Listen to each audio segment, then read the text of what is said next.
Good afternoon, my friends. The doctor's in the house. Welcome back to another episode of To Your Health with Dr. G on this glorious Wednesday, because why not be grateful every day? Hey, I'm so excited to welcome you guys back to my show. This show today, I tell you what, I say it every week, and I mean it this time. This show is going to be fierce. I've been wanting to do an OBGYN show for many months now, and I'm a big believer that the universe comes together to show, to bring people together, and it comes together for a reason. So the show is coming here today, and I'm so excited to bring it to you. Really, when I think about OBGYN, I think about women's health, but I think about not just women's health, I think really it as the foundation for well-being.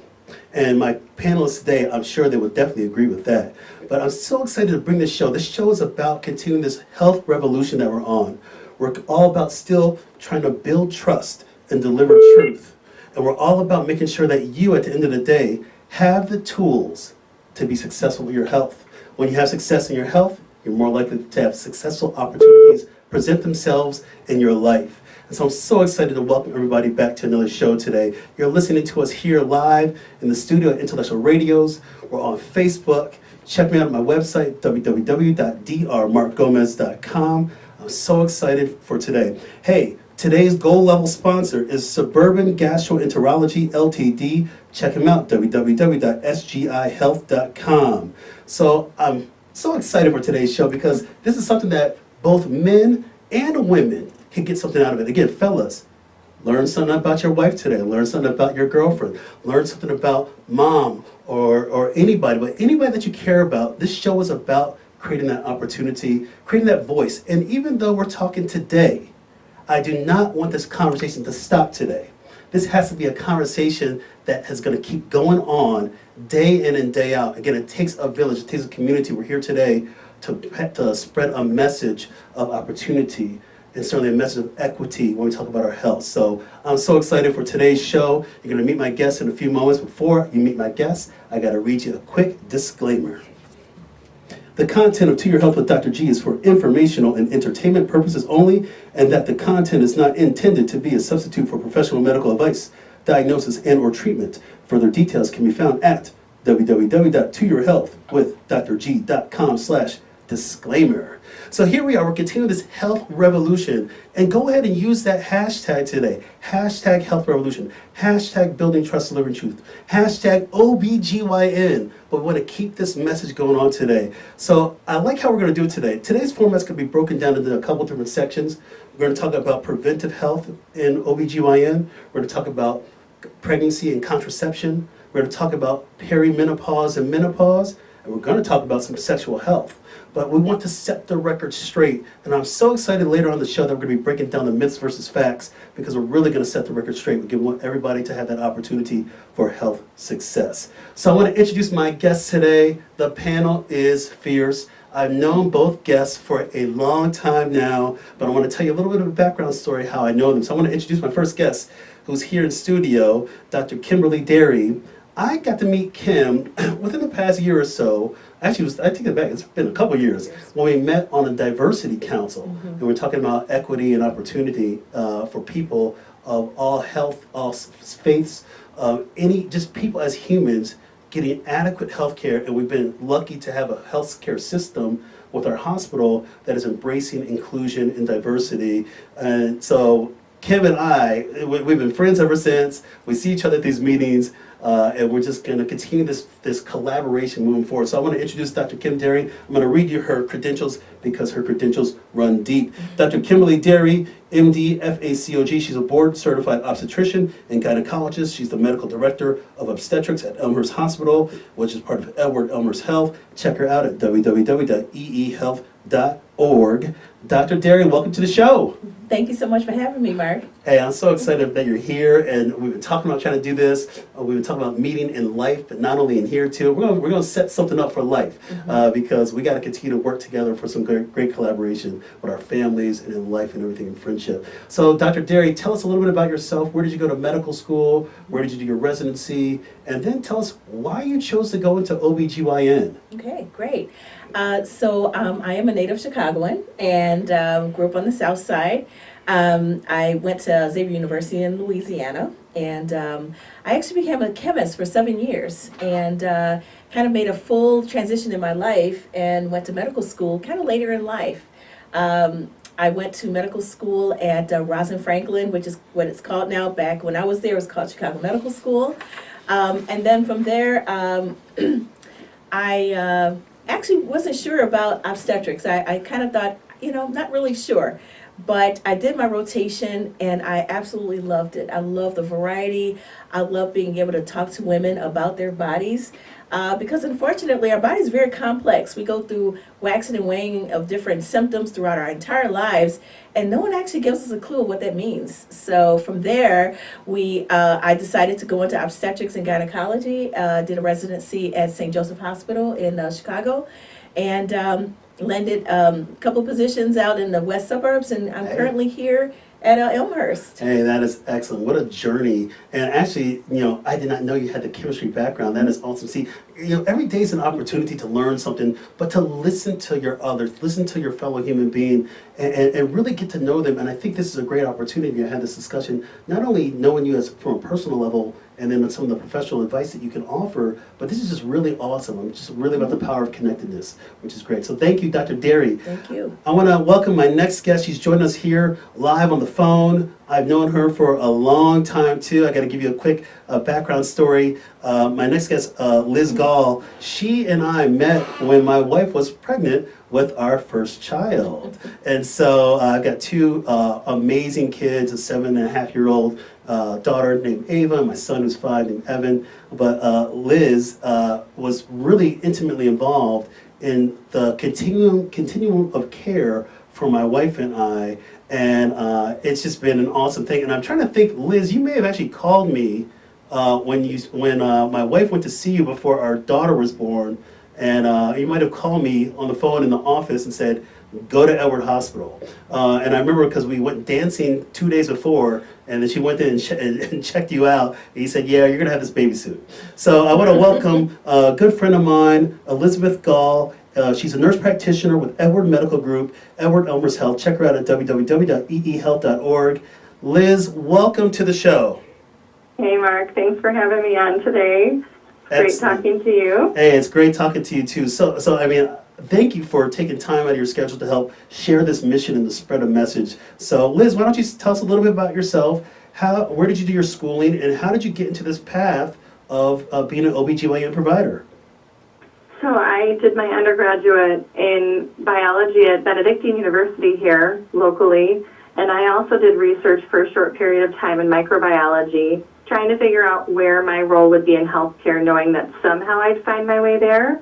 And I figured out nursing was my calling and went to Marquette for graduate school and worked as an ICU nurse, believe it or not, knowing that somehow I'd wind up in women's health. I don't know what particularly about women's health drew me to this area. I enjoyed watching my sister through her pregnancies. She has 4 wonderful children, and I went to a lot of her visits with her and was there for the birth of her children, and I just felt a connection to pregnancy and childbirth. And also I think just the women in my life, seeing excuse me, their lack of self-care, and I think that I just felt like I needed to find a way to put myself in a position to make sure that women were kind of paying more attention to themselves and giving themselves self-care and prioritizing their health. Excellent. Well, hey, I'm so glad to have you on the show, Liz. I can't wait to get a little more granular in some of these details that we're going to be talking about today. So here you have it, everybody. You guys just met the panel. And really what you're going to find out about my panels today and about this topic is that, yes, my panelists, they're clinicians by day, but they're very caring individuals, and they're educators. And so each day they have the opportunity to help shape health and to help shape the decisions that we make for our families and for our communities. So I just love it that you're both here today. We're gonna have a great time. So how the show works, you just met the panel. What I do is I say, hey, we're gonna talk about the chief complaint. We call that in medicine. That's when somebody comes into the office with a particular condition or a complaint of that day. And basically, the chief complaint or the question of the hour that we're dealing with today is, the OBGYN is a highly skilled clinician and possesses a deep knowledge base. what are the common questions related to women's bodies and health? And how I kind of formulated this, and I've been in clinical practice for 12 years now, so I've had a lot of questions asked to me, and then I kindly refer that person to an OBGYN, because I may not know the answer, but I've kind of formulated these questions about things that I see myself that are commonly asked to me as a primary care physician, and then but questions that undoubtedly my two guests are asked all the time. So we want to really help set the record straight on everything that we're talking about today. So I'm going to ask the first question to Dr. Darey. Well, it's not necessarily a question, but let's set the record straight first, then we'll ask the question. Describe a typical day in your practice. Okay. Well, I have a unique opportunity right now. I've been in clinical practice for over 10 years. I have worked in the clinic. I've done surgery, gynae surgery, obstetric surgery. I have recently taken a position as an OB hospitalist, which means that I actually run the labor and delivery unit. I do a lot of educational initiatives. We do a lot of quality and safety for our obstetric unit. And I actually have a great opportunity to work with people that don't have doctors and providing that excellent care to everyone, regardless of who they are, where they come from. And it's just been a really glorious position that I've been in now. And I talk about, you're talking about being fulfilled now, and things are coming full close for you right now. That's Yes. great. Hey, Liz, what's a typical day like for you? I have a pretty diverse day in the office. I see a variety of patients. It's a good split between OB patients, some concerns of a variety of gynae issues, a lot of well woman visits, which are my favorite. And, I'm interacting a lot with the staff, whether it's our triage nurses trying to handle some of the problems that they're taking in the phone calls, a little bit of scheduling help too. Where can I put these patients? We don't have availability sometimes. So working with the front desk to try to figure out where to squeeze procedures in. So just a good mix of all the types of patients that we see in the office to try to maneuver people in so they don't have to wait too long to get into the office. Excellent. So I mentioned a few moments ago that you both really promote education, because really that's a cornerstone to our well-being and really setting the record straight. So let me ask this kind of general question to Dr. Darey before we get into some of these topics of OB, but this is more of a general standpoint.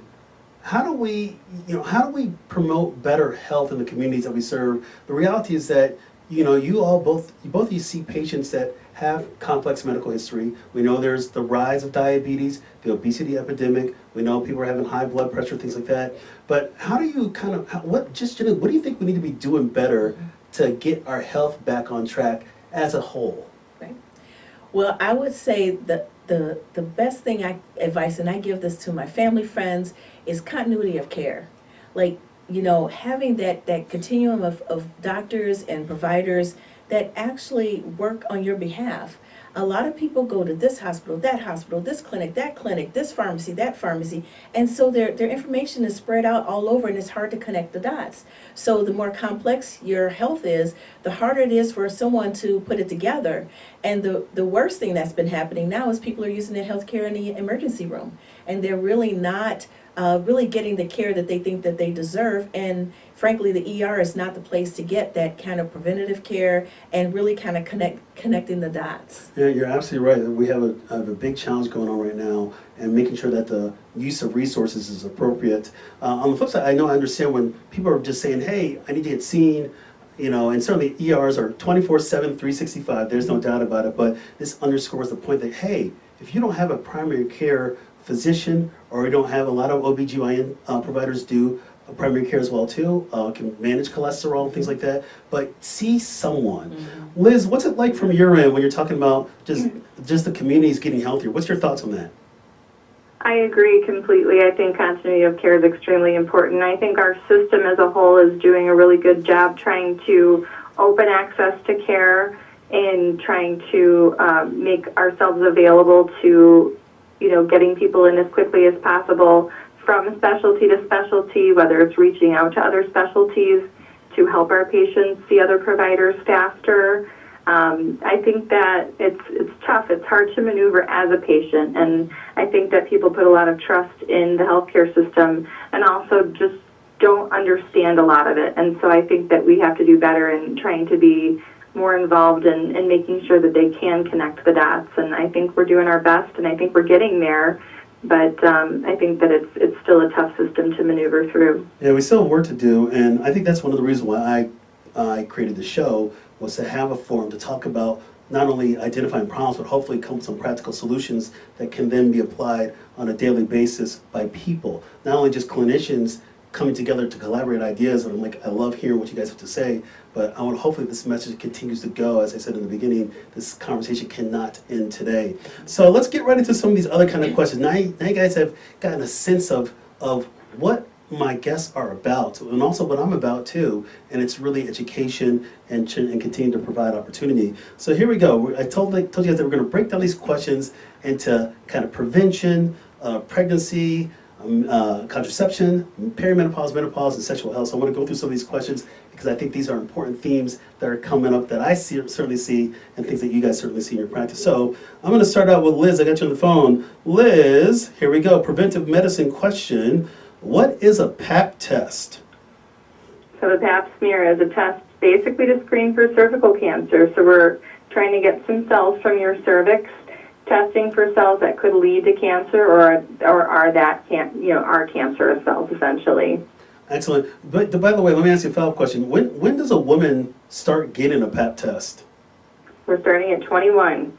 All right, excellent. So let me ask you this. I'm going to ask Dr. Darey this question. So I see in my practice quite a bit where we may have gaps in care, and you might have a woman that has gone a long time without a Pap smear. Maybe, sometimes I'll get questions. I'll be like, hey, when's your last Pap? I might meet somebody for the first time, and they might be in their 40s. And they say, when my last child was born. How old's your child? He's 16. So what do you do about that? Because I know we're laughing right now, but that's totally those kind of stories that you get. And so how do you start closing some of those gaps on things? Oh, yeah. This is for you. Okay. Yeah. How do you close some of those gaps in those care and making sure that women get these appropriate screening tests? Yeah, and part of this too is helping patients understand that just because you feel okay, you still have to get some preventative health and health care. And screening is super important. And this is where that kind of health literacy kicks in, where we just try to teach people, hey, just because you wake up every day, you have a heartbeat, that's great, but there's so much more that we could screen to make sure that down the line there isn't a problem. You shouldn't wait for symptoms in order to go to the doctor. And so a lot of women, absolutely, they have their last Pap smear with their last baby, and then they think they're done. And part of that is very complicated because a lot of women don't start coming to the doctor until they start having some more changes in their lives. And then we're now in that 40, 50-year-old range where now their bodies are changing dramatically. And so they seek care, and then they realize that there may be some other things going on because they haven't had preventative screening. Wow. So, going back to the foundation, and I always say, see a doc, see your provider, but step one, continue to invest in yourself as far as your health. So let me ask this question right back at you, Dr. Darey. Is there a time frame when a woman should stop getting a Pap smear? The current recommendations are to stop at age 65 if you've never had any abnormal Pap smears in the past. The disclaimer that I tell a lot of patients is there are a lot of active seniors. And some active seniors are quite active, and they may change partners, and it happens. They're not worried about pregnancy. So if I have that active senior that is, starting to get some more action going on, if you will, I actually tell them, hey, let me just do a baseline again, because I just want to make sure STDs are on the rise for senior citizens. And that is real. And as we all know, our immune systems go down, so we don't clear a lot of things as quickly. So HPV, which is the human papillomavirus, kicks in, and some of them actually start having some abnormalities. So I kind of get a good history, and this is once again that relationship building you have to say, hey, I want to know what's going on. Are things different? Your partner might now be using some, male enhancing pills that suddenly your life has changed, and you're now sexually active and may not have been for 20 years. So a lot of those things change, but your body may need to have some additional screening. Excellent. Hey Liz, let me ask you this question. We mentioned HPV, human papillomavirus. and certainly it's highly contagious. What are you seeing as far as like from a prevention standpoint? Let me change the mindset a little bit. What do we know about the HPV vaccine? What is it, and what do we know about it, and how are we kind of creating the awareness about it? I think that advertising actually has gone up pretty significantly for the HPV vaccine. I think that pediatricians' offices and OB-GYNs are definitely starting to, be proponents for the vaccine a lot more now. And so that's the vaccine for the, HPV, which is the sexually transmitted virus, which can cause the anogenital cancers and genital warts. So it's an important one. Excellent. I know from a primary care standpoint, I tell my patient, the HPV vaccine is essentially a cancer vaccine, meaning that you're going to lower your risk. And sometimes you get to put it out there like that and say, listen, we tell like the moms in our practice that have girls that are in high school that I might start seeing at 17 or 18 years old. And I'm like, hey, if you didn't have this stuff already, we're behind the 8 ball. But there's times to catch up. They just recently, it was a number of months ago, but extended the vaccine itself to go up to age 45. The hardest part has been finding coverage from an insurance standpoint for my adult patients. Previously, the vaccine had cut off at age 26, and so but we're still trying to get information out there. And again, we want people to make the right decisions. You know you have to make your decision, but I would say follow science and make sure that we're doing our job because we're talking about potential eradication of this condition if we get properly vaccinated.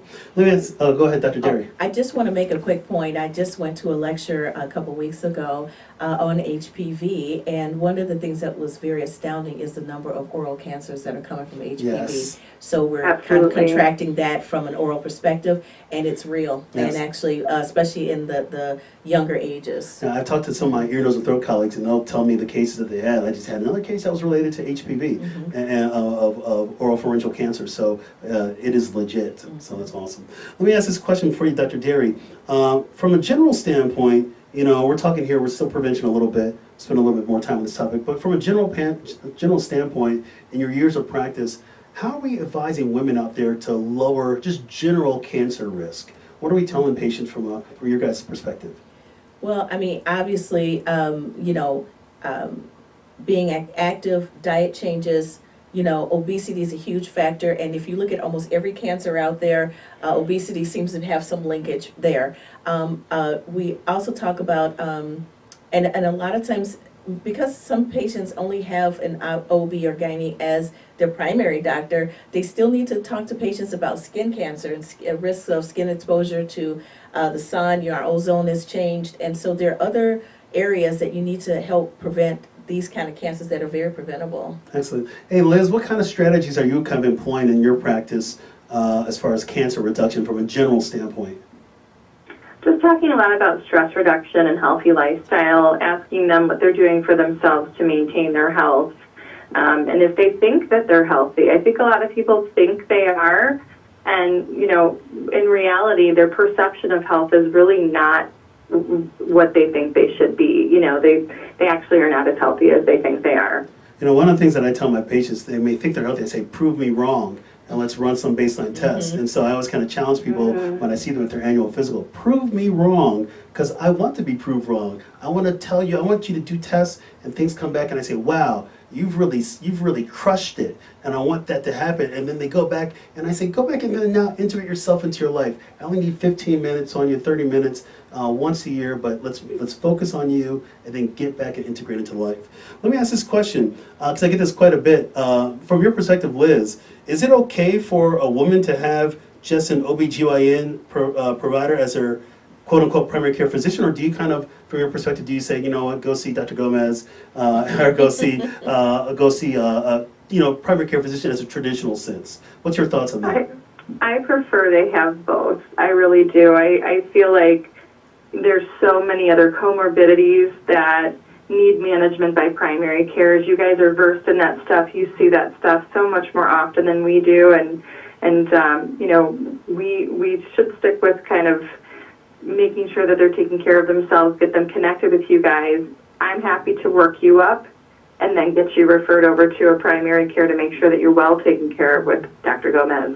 Well, thanks for the plug, Liz. Kim, what's your thoughts on that same question? Yeah, I absolutely agree. As I mentioned earlier about that continuity of care, the best thing is when you see a couple of physicians and nurse practitioners, when they work together and you can actually look through a person's chart and see this patient needed to see a GI doc or they need to see their primary doctor, and then everyone's hearing the same story and they can read the same notes, and it just really helps that patient out, because that patient might need a consultant or another a specialist, but it puts the whole story together, and the patient feels well taken care of because everyone knows their story. And I think that's a great thing about this collaborative effort. And one of the things that I always talk about, when I see the record, I can really kind of get your kind of insight or Liz's kind of insight on things, and it makes you understand. A lot of times when patients do come in, certainly, there's a lot of information that comes at them, and they may not retain all that information, but I'm there to be their advocate. We try to make sure that if we're having a serious diagnosis, that the resources are there, because sometimes, you might give somebody a bad diagnosis, and then all of a sudden the mind shuts off because they're just thinking about, oh my gosh, what just happened. But we want to reassure people, and I tell people this: there's no such thing as a topic that's off topic. We want people to be comfortable talking with us about anything. What's your thoughts on that, Liz? Yeah, I feel like we should be the sounding board for anything that they need to get off their chest, whether it's related to their health or otherwise, and be a safe space for them to talk about anything that they need to discuss. And then if it's something that we need to find help for, whether it's physical health or psychological health, we're going to be there to make sure that their needs are met. All right. So I want to switch down to the next topic, next section, pregnancy and contraception. And we're just going to keep going through this kind of stuff. We're in a great discussion right now. So I'm going to ask this first question to Dr. Darey. Again, things that I've heard from people, and then and I try to give an answer when I can. And if I can't give them the answer, I have them call you up or call up Liz, and that's fine. So here's the question. Is it safe for women to have chemical hair treatments during pregnancy, i.e. like hair straightening treatments? What are you hearing about that? Yeah, that's an extremely common question. The best thing that's going on now is there are a lot of natural products out there. There are very few, like hair dyes and straightening that actually has a lot of harsh chemicals anymore. We have women that are hairdressers that are pregnant, so they are exposed to those products every day, and that's kind of how I and so if I see a patient who is like head full of gray hair because she doesn't want to get her hair colored, I'm like, just get your hair colored, it's fine, as long as you're not using any non-toxic products. Excellent. I like how you said that, because it's true. You totally forget about it. There are women that are hairdressers that are around that stuff all the time, and their babies turn out just fine. So excellent. Liz, let me ask you this question. Is it okay for occasional consumption of alcohol if a woman is breastfeeding? The American Academy of Pediatrics says yes. You can have small amounts of alcohol if you're breastfeeding. You just have to wait in a certain period of time before you nurse. All right. Thank you for the answer to that one. Here's the next question to Dr. Darey. We're going to keep this going. I like this. All right. Is it true that some foods like soy or yams will help a woman get pregnant? Are you hearing anything like that? Yeah, the list is a mile long with different natural products or foods. The best way that women can get pregnant is having regular periods, and that's kind of like where it doesn't take any foods or anything like that. But I always tell people that sometimes people want to get pregnant like right now, and they don't want to. The patient's level is low. And so we really don't get excited until it's been an entire year of intentional trying, to determine if there's a problem. I get that question asked all the time. I'm like, okay, I got to ask that question. Let me ask this question to Liz. Hey, Liz, I get this question asked to me a lot. I might see women that are pregnant, and then we pass them on to you guys. But I might get questions asked in the onset, in the beginning, especially when somebody comes in. We run a urine pregnancy test on them. And we tell them, hey, you're pregnant, and then also these questions may come up. But are there foods that a woman can eat while pregnant? Is there like myth versus fact? What's the deal with eating sushi while you're pregnant? What are you hearing? What are you telling your patients? Yeah, you definitely want to try to avoid food that's undercooked or raw, and that's very few things that you should not eat while you're pregnant. Obviously, you don't want to drink alcohol when you're pregnant. There are certain fish that are higher in mercury content that you want to avoid. And you'd have to eat a lot of that stuff really to have much concern as far as fish in general. But there are a couple of fish that are higher in mercury that you want to avoid. What's your thoughts on that one, Dr. Darey? Are there foods that you think about? I wanted to add to that lunch meat. That's a huge question that everyone asks, that they want to eat lunch meat. And I just kind of make it fun for patients, and I say, look, just don't buy the sandwich from the gas station. Oh, God. You know? If that's your bar for your sandwich from a gas station, we might be offending some gas station folk right now. No, sorry about that. We're not offending nobody. No, but Very controversial topic. yes, it's a very controversial topic, but primarily because they worry about the listeria. And so I just, what has been recommended in the past is at least to heat the meat or to microwave it, which seems to do the trick. But once again, it is very controversial. Excellent. Hey, Liz, here's the next question. Is it safe to fly on an airplane while pregnant? It is safe to fly to a certain time in your pregnancy. Is there a typical time? I'll ask Dr. Darey that one. I do want to, one thing I counsel a lot of patients, because I do see patients that come in that are from out of town, and kind of the disclaimer I always tell patients is this: yes, for the most part you can fly. However, once you get past about 24 weeks, you have to ask yourself, if something happens, will I want to have my baby here? So if you're in Costa Rica, or if you're someplace in a foreign country, for instance, and your bag breaks, because things can happen, you never know, and this baby comes out alive, you're stuck, you and the baby are stuck there. So that's kind of what I tell them. You can go, but just remember that anything can happen, and would you want to be stuck there? I remember we had my wife and I decided to go to England to visit my brother before we had our first child, and I remember I believe it might have been one of your colleagues in the practice, Liz, but said, all right, you fly up to this point. I was like, we got to get this trip in. I'm trying to go visit my brother. And it was great because I remember on the flight back, they had double booked our seat. I think that was the flight back there. They double booked our seat and we got upgraded. And so there I am, me and my pregnant wife, and we get upgraded. We didn't sit next to each other, but that's all right. I think she was okay with that. But, but it was all good. And it made that flight back much more joyful. Oh, I bet. I bet. Let me ask this question to you, Liz. What are the baby blues, and are they common? And is there a difference between baby blues and postpartum depression? Baby blues are very common, and those are typically going to happen just in a short period of time after you have a baby, and they're pretty extreme fluctuations in mood. They are going to be mild to extreme, but they're very brief. By the 2-week point after you have your baby, they should stop, and I think almost 50% of women will have the baby blues. And there's a big difference between baby blues and postpartum depression, because postpartum depression can happen anytime up to the first year after you have your baby. And that can manifest in many different ways. It can manifest as a true depression. It can manifest like anxiety. It can have symptoms of irritability. You can have just intense sadness and despair, hopelessness.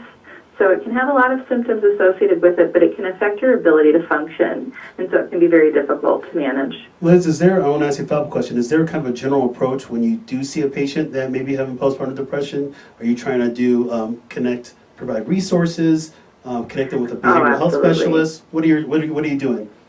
So I think between your OB-GYN and your pediatrician, a woman is being given a score for postpartum depression, in our area at least, a number of times throughout the first couple of months after they have a baby. So they're filling out questionnaires often to be assessed for postpartum depression in our area.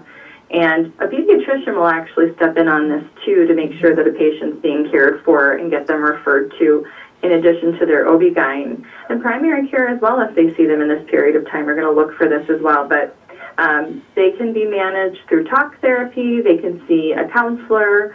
They can use medication for management. I think you have to assess the severity and also what the patient's preference would be. I think there's a big stigma attached to medication use for postpartum depression, but in some circumstances it is going to be necessary. Excellent. Let me ask one more question on this section to Dr. Darey, then we'll take a quick commercial break. There are women who struggle with weight loss after pregnancy. How do we support and encourage women to embrace natural changes in their bodies. Mm-hmm. Yeah, and it's a huge social issue. They're sort of the quintessential super moms. We see them on Facebook. We see them all over the place. That I bounce back. I got abs right after my baby was Six-pack born. abs, there Yeah, you go. and but the realities are that women should love themselves, love their bodies. There's a certain amount of good body fat that's needed even with breastfeeding. You don't want, actually, a lot of women struggle with breastfeeding because of extreme dieting after delivery, and so those things are real. And so this is the time to embrace yourself, embrace your baby, and just be happy with where you are now. Once we want people to stay active and still watch things and not lose themselves. But the bottom line is, with the social pressures, I think that it has made it more difficult for women to embrace the beautifulness in their bodies once they are new mommies. Excellent. I want to take a quick announcement here. Hey, you guys are listening here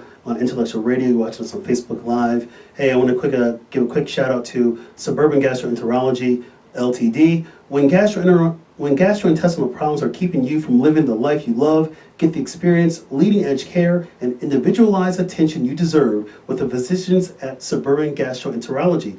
These specialists are experienced in treating disorders of the gastrointestinal system, liver, and pancreas. They are skilled in endoscopy, colonoscopy, and the newest techniques of advanced therapeutics. Their state-of-the-art endoscopy facility, Midwest Endoscopy Center, is conveniently located at the Suburban Gastroenterology location of 1243 Rickert Drive, Naperville, Illinois. Contact their practice today at 630-527-6450 or visit their website at sgihealth.com.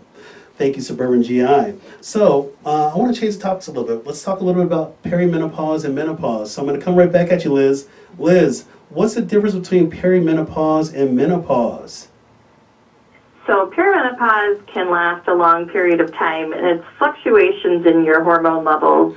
So you're likely still menstruating. You can be menstruating irregularly, but you haven't stopped menstruating. So when you become menopausal, you've dropped your estrogen levels, and menopause happens when you've stopped making that estrogen and technically have gone about a year without your period. Excellent. So let me ask this question to Dr. Kim, because when I see patients come in, they'll present to me, especially a menopausal patient, they may present with bleeding. So my question is, say a woman is menopausal and she has some bleeding again, must that be evaluated every time? What's your thoughts on that? That should be evaluated very quickly. That is something that, the one thing about when women have stopped bleeding for over a year and they're at that appropriate age, which is roughly between 40, 50 years old for the most part. There's some women that go into menopause much later, around in their mid or late 50s. But for the most part, once you have ceased having periods for over a year and then you start having bleeding again, that is a warning sign, and you should get evaluated quickly. Yeah, and I always tell people there's no such thing as crying wolf. If something's going on, something's out of whack or something's off, something may actually be off. I tell people to trust your intuition. If something's not normal and it's different, don't sit on it too long. I'd rather tell somebody that they're okay. In this example, it may do some simple testing and you can give them reassurance. But I'd rather somebody get into your office sooner than later. So thank you for your answer. Let me ask this question to Liz. It's more of a perimenopausal type question, but to follow up what you were saying about some of the hormonal changes that happen, but women are still having their menses. So here's the question. Is it true that after teenagers, women in their 40s are the second largest group of women with unplanned pregnancies? I knew you were going to ask me this, and I was looking. I believe it is, yes. Excellent. Yeah, I think it is. I had that. So I researched that question myself, and I go, there actually are women in my practice that I will say, oh my gosh, congratulations, because hey, they might have a missed period, and we always want to say, let's just make sure we're good. And yeah, they might not want to hear that information at that point, but you tell it to them. What's your approach on that one, Dr. Darey, when you see that kind of a woman who thinks she might be done or the periods might be spread out more, and then you tell her that she's pregnant? Right. That actually happened. I remember vividly. It was a nice couple. The husband brought the wife into me because he thought she was in menopause because she was grumpy and her periods were gone for a few months, and he just wanted her to get checked out. I said, yeah, should I do a pregnancy test? And he said, they were like, huh? No. And I said, well, are either of you on birth control or using birth? Oh no, they had 2 kids. The last child had just finished going to college, and I did a pregnancy test. They weren't really happy with me, and they were she was about 42, and they were pregnant, and I think that they looked like I told them that their house burned down. Wow. and what I always instructed patients is that just because you think you're done, if you're still having periods, and if you haven't gone an entire year without periods, or you don't have a uterus, you can still get pregnant. Amen. You're telling the truth there. Well, Absolutely. I think one of the situations that I find myself in our practice is I may have a patient of mine who's recently divorced or been divorced and has a new sexual partner and have been all these years married, never really used protection, and then has a new partner and just kind of like, oh, I'm just so used to being sexually active without protection, and then next thing you know, hey, you're pregnant, and it's like, what? Yeah, so that's a very common situation. Let me ask this question to you, Dr. Darey. What are fibroids, and who gets them? Anyone can get them. There's certain ethnic groups that happens more commonly. Basically, they are growths in the uterus, which like thick, as they call fibrous type tissue. They overwhelmingly are benign, which means they're not cancers. However, they can lead to heavy bleeding. They can lead to a lot of heavy, more painful periods every month. And sometimes, depending on how they grow, they can actually get very large, and it can cause like abdominal girth. Your belly gets big, weight gain, and especially for patients that want to get pregnant. Those fibroids can sometimes cause miscarriages and, abnormal pregnancies. Liz, you're seeing patients all the time with fibroids. What are some of the strategies that you guys are doing in the office setting to help manage women with fibroids? Well, I think a lot of women are anxious and very apprehensive about surgery. So I think the biggest approach is going to be pain management and mostly managing bleeding. So if we can use some type of hormonal manipulation to control the bleeding, depending on the size of the fibroids, we might be able to do a progestin-only option like the Mirena IUD. Some women will respond well to like a combination contraceptive pill if their fibroids aren't too large and causing too significant of a bleeding issue. And others might need a surgical intervention. Some will do an opt for like a myomectomy where doctor will remove just the fibroid itself. And if a woman does not, desire to bear any children any longer, and depending on the size, location of the fibroid, sometimes hysterectomy is the best option. Excellent, thank you. So I want to switch the topic now to the sexual health questions. This is our 4th segment of the topics today, but I want to talk about some things again. We're keeping it real, having some real talk. So I'm going to ask this question to Dr. Darey. Here we go. When during a cycle are women most fertile? Do you get that question asked to you quite a lot? Yes. What's the answer to that? Or how do you respond Anytime. to that? Anytime. All right. I just tell people, life is not Vegas where you just want to play Russian roulette. Right. It's just not worth it. If you don't want to be pregnant, then protect yourself. Okay. It's just the bottom line. Piggybacking off that question, I'm going to come back to you with another question, Dr. Darey. Here we go. When is it the safest time to have sex if you do not want to get pregnant? Is there, because these are questions that people ask me, and I go, you know what, you should really talk to your OB/GYN provider. But I say, if you don't want to be pregnant, then you need to be taking some sort of contraception to manage that. Right. Well, and I'm sure, Liz, you see this too, with the amount of unintended pregnancies. That people say, oh, well, I was having, and of course, during my period, how am I pregnant? I mean, there are just so many variations. Women, for women to have that beautiful 28-day cycle is just a thing of the past. And it just doesn't happen. So to try to time that out is, I always tell people those kind of methods make 2 people parents. Excellent. Liz, let me ask you this question. We know that hormone changes and stress can affect sex drive in women. How do you approach a woman with a low sex drive who desires to be in the mood more often? So that is the hot topic of the hour. That's probably one of the number one questions that I hear in the office. I think it's an epidemic of women in our society, honestly, because we're overworked and we're tired. And this is a big concern because we want our relationships to be healthy. And I think sex is integral to our relationships. And so I think that it's a disappointing thing to find that a lot of women's libido does start to decline. And I think that, we do talk a lot about good communication between them and their partners and the importance of making sure that their needs are being met at home, at work, to make sure that their stress levels are manageable and to make sure that things are sort of equal stress loads at home. So to make sure that they're not doing everything and micromanaging everything at home so they don't feel like they're bearing the weight of the entire home structure. And also making time for their relationships so they can reconnect with their significant others, because after babies, a lot of times that connection can be lost to some degree. And I do talk a little bit about some herbal products that women can use, and that's questionable, but some women are really at the point where they'll try anything to see if they can get that libido back. I understand. Thank you very much. So what I want to do now, I want to switch to a section called Myths versus Facts. And this is something that I debuted on the show many months ago. And really, it's all about just setting the record straight. We talked about at the beginning, building trust and delivering truth. And so I want to do paging the OBGYN, myths versus facts. I'm going to say a statement. It's going to be kind of rapid fire, bam, bam, bam, bam, bam. And I want to see where we're at. So I'm going to say a statement. My panelists will say myth or fact and give us a brief answer. Here we go. Dr. Darey, first statement for you. It is okay to drink caffeine while pregnant. Yes, minimally. Okay, excellent. So that's a fact, and then I say It's minimal. a fact, yeah. No, it's not a fact. Oh, it's a myth. What are you trying to say? Is it okay? Yeah, it is okay. It's a fact. Fair Yeah, enough. it's Excellent. okay. Sorry. All right. That's fact. All right, here we go, Liz. This is for you. Myth or fact? Older women cannot have sex.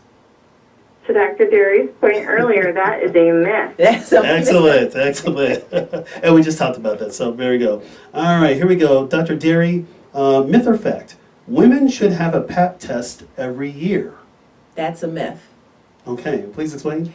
So the recommendations currently are for younger women that they can have Pap tests every 3 years.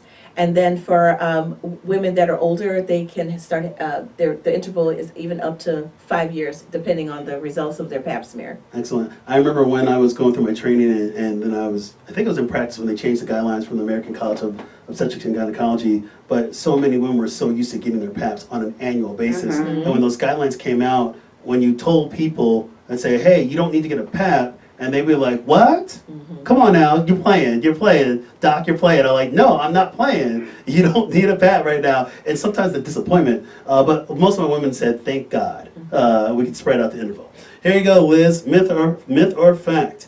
Here's a statement. If you have HPV, you will get cervical cancer. That's a myth. Thank you very much. And we talked earlier about the role of vaccine as a preventive strategy, but all cases of HPV do not cause cancer. All right, let's ask this question to Dr. Darey. Here we go. Myth or fact? Heart disease is the #1 killer in women. That is a fact. Absolutely. And I will go ahead and reference my women's heart show that I did back in January. Check it out on www.drmarkovas.com for further details. It's the #1 killer of women and certainly of men. And we try to continue to announce a campaign of awareness for women to know that every woman should know that heart disease is her #1 killer. Mm-hmm. All right, here we go. Liz, myth or fact? There's nothing I can do to prevent cancer. That's a myth. Is that a myth or just a myth? I'm sorry. Is that a double myth, a triple myth? I'm just joking. That is a myth. Please explain. Myth, yeah. Please explain. Well, I mean, you can live a healthy lifestyle. Obviously, there's going to be, lifestyle changes that people might need to make. Eat healthy, try to keep your weight to a healthy level, exercise, don't smoke, and these things can increase the likelihood that you are going to stay healthy and have longevity. Thank you. We'll do a few more of these. Here we go, Dr. Darey. Here we go. New moms should rest for an entire month after giving birth. Myth or fact? That is a myth. That'd be great. I'm sure they'd love it, but yeah, most women want to stay active. Excellent. Yes. Excellent. And you definitely encourage that to your Yes. patients. Absolutely. All right, here we go. Here we go. Liz, here's a statement. I like this one. Here we go. Wearing an underwire bra can cause breast cancer. That's a myth. Thank you very much. That's one of the biggest myths. Yeah. It's interesting, that comes very more historical from a generational thing. And it was interesting when I was talking to my wife when I wanted to do the show, and I mentioned that, sometimes the thoughts of women's health from yesteryear, from your grandma, is completely different. And that's one of the things that's kind of been passed down to say, don't wear underwire bras because it's going to cause breast cancer. That is a myth. Excellent. Here we go. We'll do two more of these. Dr. Darey, here we go. Statement. You have to live with hot flashes even if they make you miserable. That is a myth. You do not have to live like that. There are therapies to help women. Excellent. Yes. Excellent. Thank you. And we'll do this last one here, Liz, for you. Here we go. Myth or fact. Younger women can get fibroids too. That's a fact. I had to give you a fact in there, Liz, because I was giving you all myths earlier. So I wanted to be equal opportunity employer on that one. Sure. So do we know any statistics on that or anything like that about younger women getting fibroids? Oh, I'm sure. I mean, they can start really at I believe any age, but the average age is usually going to be between age 30 and 40. And I think between age 30 and 40 is pretty young. Okay, I agree as well too. So we got about 5 minutes left, and so we're just having this great conversation. I'm glad we're trying to set the record straight and try to really answer some of these questions that are commonly asked in our practices by women that come in all of our doors. So we mentioned in the beginning, we call it the chief complaint. When somebody comes in with a particular issue, we're calling this an assessment and plan. We're going to wrap this on up. So the assessment and plan, for those out there that don't know, that's when after you're done seeing your clinician, you get your diagnosis, and then a treatment plan or a management plan, and most importantly, a follow-up. That's huge. So I want to start with Liz on the phone. Liz, give us a couple take-home points to be successful for women out there that are listening to the show. What are some take-home points for women to be successful in their health from your perspective? I think listening to their body, if something doesn't feel right, you really need to get it checked out. Prioritizing your health. We tend to take care of everybody else and not so much ourselves. And if we can't be well, we're not going to be able to maximize taking care of everybody else. And I think advocating for yourself is so important because I don't think enough people do that. Excellent. Well, thank you, Liz. It's been a pleasure having you on the show. Don't hang up just quite yet. Sure. And then Dr. Darey, give us a couple take-home points for women to be successful in their health. And I always say health is like an investment. Invest in your health. Invest in yourself. Most women, especially once they have children, they feel like they have to sacrifice themselves. And, I can't do this for myself. Or I can't go to the doctor. I gotta get my kids to the doctor. And so what the important thing is, look at your health as an investment. An investment is not something you may see give you a whole lot of gains in the beginning, but the overall gain is great. So by taking care of yourself early in life will have significant gains in later in your life. The other thing I like to say too is, be kind to yourself. I think we're so hard on ourselves as women. We have certain body images that we want to be. Part of our sexual dysfunction that we have a lot of times is based on our body image. We don't like the way we look, so therefore we don't feel sexy. And so those kinds of things, and just being kind to ourselves. And the one thing that I try to live by, and Mark, I would have to tell you, you live by this every day, it looks like, which is do the things that make you happy. Amen. There's no doubt about that. Well, thank you, Dr. Darey, for coming on the show. My kind of final points are this.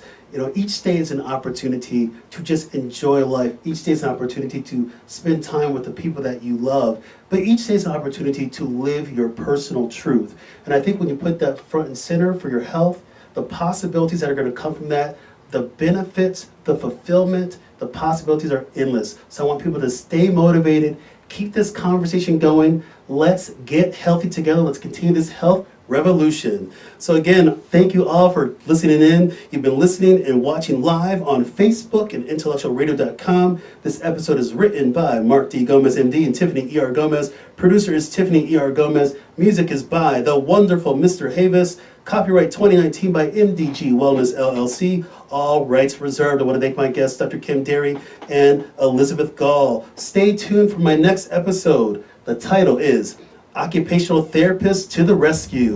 Hey everybody, have a great day. Thanks for listening. I'll catch you later. Peace out.